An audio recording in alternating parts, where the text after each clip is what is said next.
Hey guys, स्वागत है आप सभी का टारगेट परीक्षा में। मैं हिमांशु एक बार फिर आप सभी के साथ एक नई क्लास लेकर के आ चुका हूं। साथियों, हम लोग इस क्लास में 20,000 से भी ज़्यादा एमसीक्यूज को सॉल्व करेंगे। और हम पार्ट वाइज जीएस के जितने भी सेक्शन आते हैं, जैसे हिस्ट्री हो गया, जियोग्राफी हो गया, पॉलिटी हो गया, इकोनॉमिक्स हो गया, साइंस हो गया, इस तरह से सारे पार्ट्स को हम लोग कवर करेंगे इस वीडियो में। और डेली वाइज हम लोग 50 क्वेश्चन करेंगे। हर दिन हम लोग 50-50 क्वेश्चन सॉल्व करेंगे। और सबसे पहले हम पार्ट 1 को स्टार्ट करने जा रहे हैं। पार्ट 1 में हम लोग हिस्ट्री के बारे में पढ़ेंगे।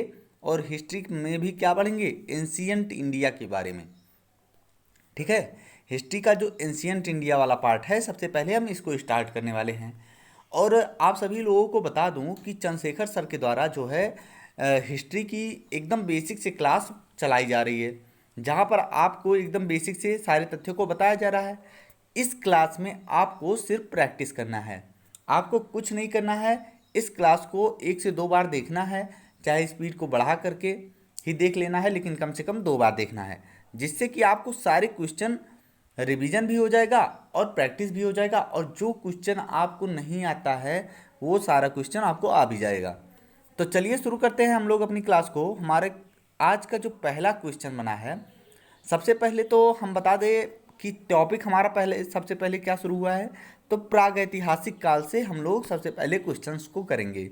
तो प्रागैतिहासिक काल का जो पहला क्वेश्चन हमारा बना है वह है, प्राचीन भारत में हुई वैज्ञानिक प्रगति के संबंध में निम्नलिखित में से कौन से कथन सही हैं? तो इसका राइट आंसर हो जाएगा, देखें, प्रथम सदी ईसा पूर्व में विभिन्न प्रकार के विशिष्ट शल्य औजारों का उपयोग आम था। तो ये सही है, इसका राइट आंसर हो जाएगा, ये सही है। तीसरी सदी के आरंभ में मानव शरीर के आंतरिक अंगों का प्रत्यारोपण हो चुका था। ये एकदम गलत है। तीसरी सदी में ऐसा कुछ नहीं हुआ था कि आंतरिक अंगों का प्रत्यारोपण हो चुका था, ये गलत है। बाकी 5वीं सदी ईसवी कोण में ज्या मतलब कोण की ज्या का सिद्धांत आया था, ये भी सही है। और नेक्स्ट क्वेश्चन है कि 7वीं सदी ईसा पूर्व में चक्रीय चतुर्भुज सिद्धांत का ज्ञात था, तो ये भी सही है। इस तरह से हमारा ऑप्शन हो जाएगा ऑप्शन नंबर सी, जिसमें 1, 3 और 4 सही है। तो ऑप्शन नंबर सी हमारा सही हो जाएगा। चलिए बढ़ते हैं अगले क्वेश्चन की ओर। अगला क्वेश्चन हमारा बना है, ताम ताम्रस्त्र काल में महाराष्ट्र के लोग मृतकों के शरीर को फर्श के नीचे किस तरह रखकर दफनाते थे? तो महाराष्ट्र के लोग जो लोगों को फर्श के नीचे रख करके दफनाते थे, वो उत्तर से दक्षिण की दिशा की ओर रख करके दफनाया जाता था।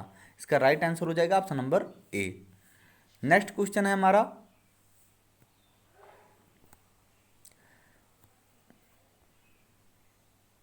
उत्खनित परमाणु के उत्खनित परमाणु के अनुसार पशुपालन का प्रारंभ हुआ था। तो पशुपालन का जो प्रारंभ हुआ था वो मध्य पाषाण काल में हुआ था। आपसे अगर पूछा जाता है पशुपालन पशुपालन का प्रारंभ कब हुआ था, तो पशुपालन का प्रारंभ मध्य पाषाण काल में हुआ था, मध्य पाषाण काल में। लेकिन जब बात आती है कि कृषि की शुरुआत कब हुई थी, तो कृषि जो है ये नवपाषाण काल में, नवपाषाण काल में कृषि की शुरुआत की गई थी। अगला क्वेश्चन है, खाद्यान्नों की कृषि सर्वप्रथम प्रारंभ हुई थी। ये देखिए यहाँ पर पूछ ही लिया कि कृषि सर्वप्रथम प्रारंभ हुई थी नवपाषाण काल में। इसका राइट आंसर हो जाएगा ऑप्शन नंबर ए। फिर अगला क्वेश्चन हमारा बना है, मध्य पाषाणिक संदर्भ में वन्य धान का प्रमाण कहाँ से मिला है? तो वन्य धान का प्रमाण ये चौपानी मांडो से मिला है। ठीक है। अगला क्वेश्चन है, निम्नलिखित में से किसे फलक संस्कृत कहा जाता है? तो ये मध्य पूरा पाषाण काल संस्कृत को ही फलक संस्कृत के नाम से जाना जाता है।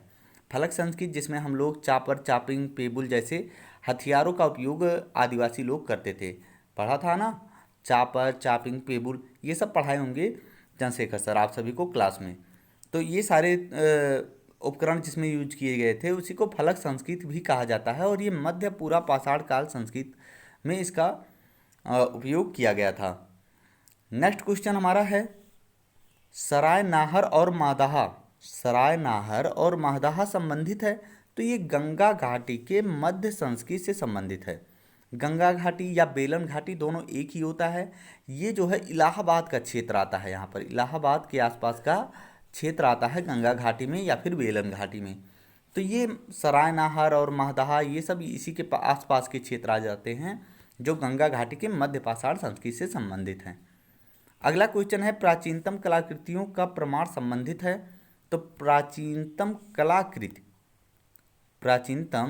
कलाकृतियों का जो प्रमाण है ये संबंधित है हमारा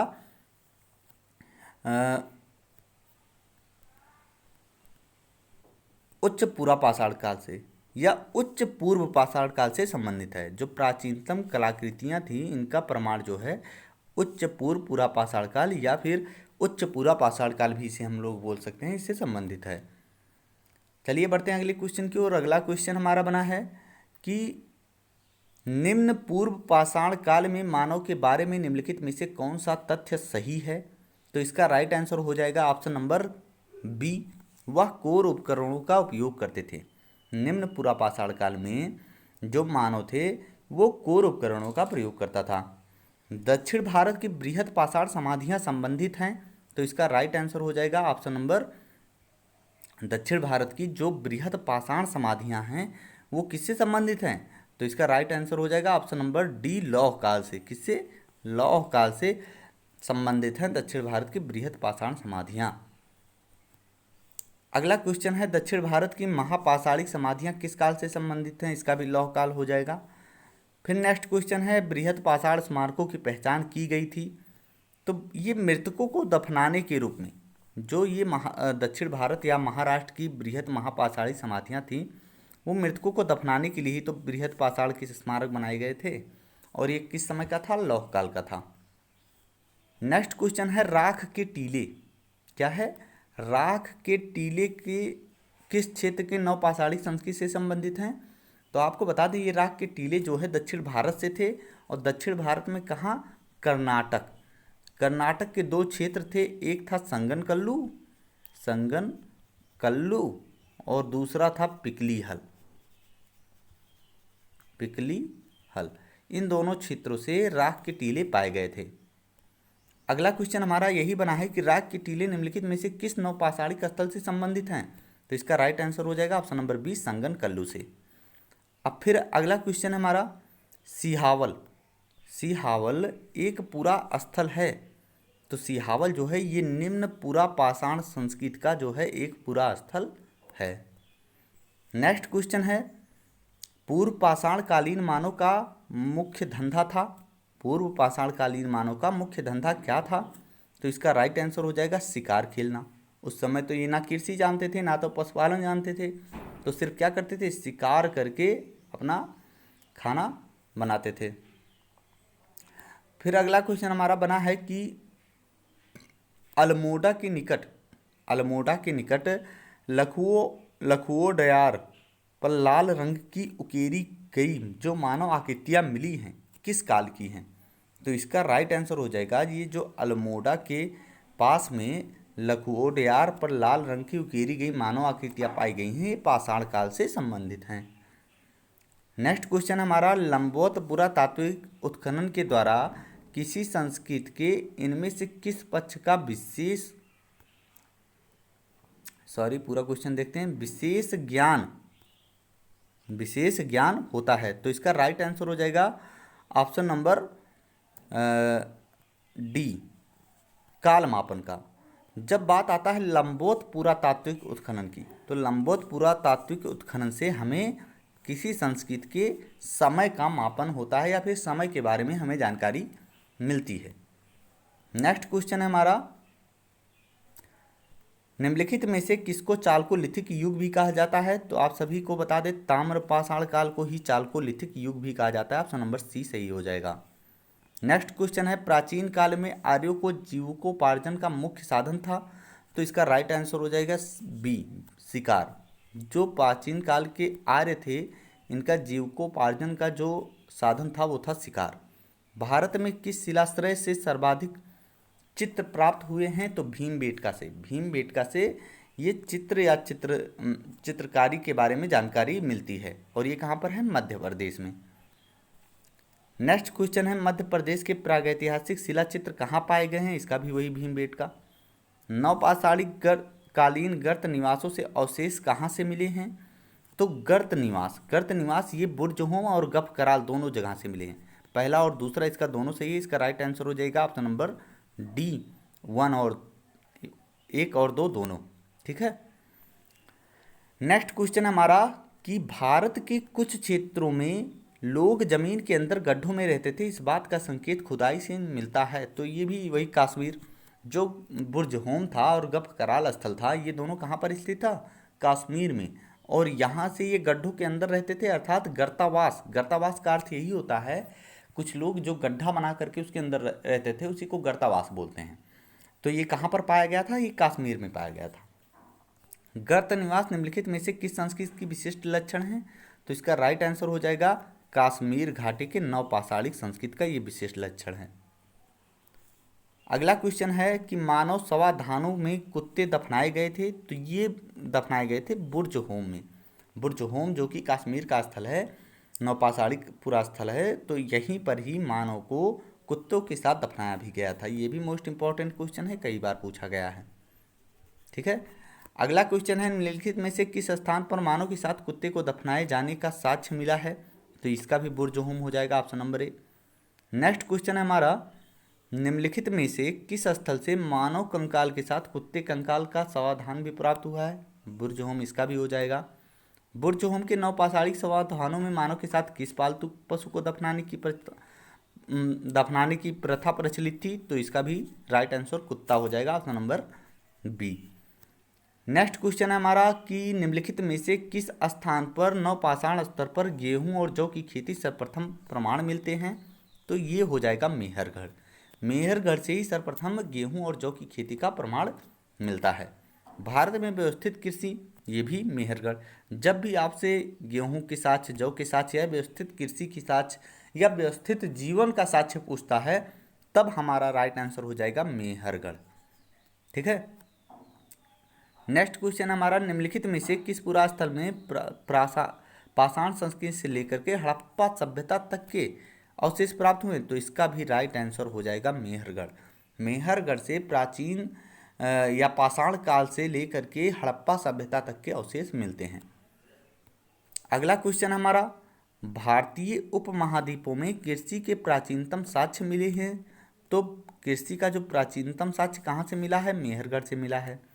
भारतीय उपमहाद्वीपों में कृषि के प्राचीनतम साक्ष्य, ये भी वही क्वेश्चन है, मेहरगढ़। ऑप्शन नंबर सी इसका सही होगा। नेक्स्ट क्वेश्चन है उस स्थल का नाम बताइए जहां से प्राचीनतम अस्थायी जीवन के प्रमाण मिले हैं। अभी हमने आपको बताया था प्राचीनतम अस्थायी जीवन या फिर प्राचीनतम अस्थायी कृषि की बात करें तो ये मेहरगढ़ हो जाएगा हमारा। भारतीय उपमहाद्वीप में पालतू भैंस का प्राचीनतम साक्ष्य कहाँ से मिला है? तो पालतू भैंस ये भी मेहरगढ़ से। नेक्स्ट क्वेश्चन है हमारा कि मध्य पाषाणिक प्रसंग में पशुपालन के प्रमाण जहाँ से मिले हैं वह स्थान है। तो मध्य पाषाणिक प्रसंग में पशुपालन का जो साक्ष्य मिला है वो आदमगढ़ से मिला है। कहाँ से मिला है? आदमगढ़ से। जब पूछेगा आपसे कि कृषि का साक्ष्य कहाँ से मिला है तो मेहरगढ़, पशुपालन का साक्ष्य कहाँ से मिला है तब ये आदमगढ़ से। गंगा घाटी में धान की खेती का प्राचीनतम, जब गंगा घाटी की बात करेगा तो ये हो जाएगा हमारा लहुरा देव, ऑप्शन नंबर ए, लहुरा देव हमारा सही हो जाएगा। निम्नलिखित में से किस क्षेत्र में चावल के उत्पादन के प्राचीनतम साक्ष्य मिले हैं? तो इसका बेलन घाटी हो जाएगा। तो बेलन घाटी को ही गंगा घाटी कहा जाता है। क्या कहा जाता है? गंगा घाटी। ठीक है। और यही गंगा घाटी के लहुरा देव से ही चावल के प्राचीनतम साक्ष्य मिले हैं। अगला क्वेश्चन है हमारा भारतीय उपमहाद्वीप में धान की खेती के प्राचीनतम साक्ष्य प्राप्त होते हैं। तो इसका राइट आंसर हो जाएगा ऑप्शन नंबर डी, विंध्य क्षेत्र से। विंध्य क्षेत्र से धान की खेती के साक्ष्य मिलते हैं।